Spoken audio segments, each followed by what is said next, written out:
അസ്സലാമു അലൈക്കും വറഹ്മത്തുള്ളാഹി വബറകാത്ത്. ഈ ഒരു വീഡിയോ നമ്മളെ വീട്ടിലുള്ള എല്ലാ സ്ത്രീകളും അമ്മമാരും പെങ്ങമാർക്കുമുള്ളതാണ്.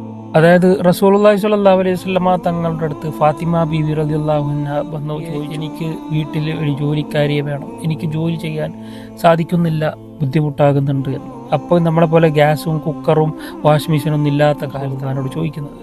അപ്പോൾ റസൂലുള്ളാഹി സ്വല്ലല്ലാഹു അലൈഹി വസല്ലമ തങ്ങൾ പറഞ്ഞു, അതിന് വേലക്കാരുടെ ആവശ്യമൊന്നുമില്ല, ഞാനൊരു കാര്യം പറഞ്ഞുതരാം, ആ കാര്യം ചെയ്താൽ മതി, വേലക്കാരുടെ ആവശ്യമില്ല എന്ന്. അങ്ങനെ റസൂലുള്ളാഹി പറഞ്ഞു കൊടുക്കുകയാണ്, നിങ്ങൾ രാത്രി കിടക്കുമ്പോൾ 33 സുബ്ഹാനല്ലാഹ്, 33 അൽഹംദുലില്ലാഹ്, 100 തികക്കാൻ 34 അല്ലാഹു അക്ബർ നിങ്ങൾ എപ്പോഴും കിടന്നാൽ മതി, അപ്പോൾ നിങ്ങൾക്ക് വേലക്കാരുടെ ആവശ്യമില്ല. അങ്ങനെ റസൂലുള്ളാഹി പറഞ്ഞതുപോലെ, വാപ്പ പറഞ്ഞതുപോലെ ഫാത്തിമ ബീവി റളിയല്ലാഹു അൻഹ ഈ ദിക്ർ ചൊല്ലി രാത്രി കിടന്നുറങ്ങി.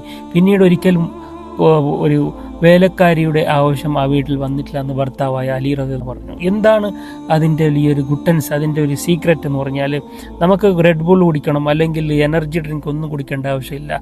ഈ ഒരു ദിക്ർ, അള്ളാഹുവിൻ്റെ ദിക്ർ നമ്മളെ ഒരു ഉന്മേഷം നൽകും, നമ്മളെ റൂഹിനൊരു ഉന്മേഷം നൽകും. ഇങ്ങനെ നിങ്ങൾ ചെയ്തു നോക്കുക. ആ വീട്ടിലെ സ്ത്രീകളൊക്കെ ഒരു പ്രത്യേക ഉന്മേഷമായിരിക്കും ജോലി ചെയ്യാൻ. ഇത് വെറും സ്ത്രീകൾക്ക് മാത്രം ബാധകമല്ല, പുരുഷന്മാരും ഈ ഒരു ദിക്ർ ചൊല്ലി രാത്രി കിടന്നുറങ്ങിയാൽ രാവിലെ ജോലിക്ക് പോകുമ്പോൾ കമ്പനിയിലൊക്കെ നല്ല ഉന്മേഷം കിട്ടും, നല്ല എനർജി കിട്ടും. ഇൻഷാ അല്ലാഹ് പതിവാക്കുക, ഷെയർ ചെയ്യുക.